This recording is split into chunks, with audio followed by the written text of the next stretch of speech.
An environment bond policy will be in place to compensate landowners of pollution and mine wastes in their areas.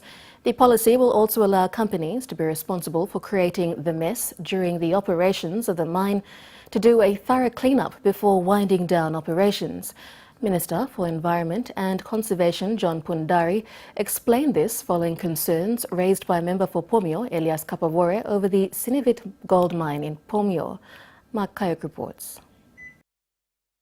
An environmental bond between the state, mining companies and the landowners will be established to resolve mining issues, especially in terms of mine tailings and destructions done to the environment.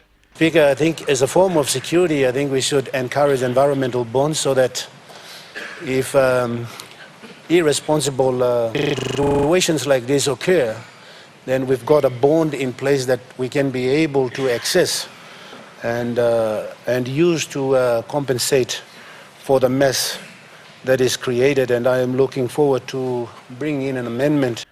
Mr. Pundari said this while answering a series of questions raised by the member for Pomio over environmental damage and pollution of the waterways. Is the Minister aware of this environmental dilemma caused by the New Guinea Gold Limited at Wild Dog Mining at Sinivit? Two, if the Minister is aware of the situation, what are your plans to the developer?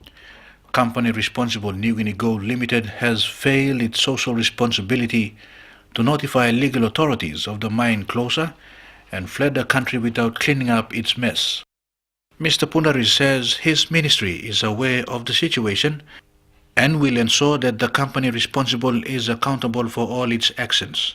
I am compelled to follow due processes under the Environment Act 2000 to cause the company to return to the site and do a proper decommissioning and rehabilitation of the site.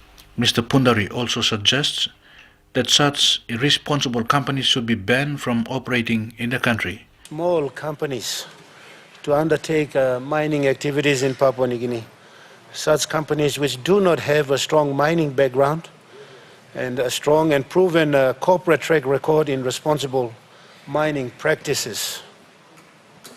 This sort of companies, Mr. Deputy Speaker, should never have been allowed to operate in this country.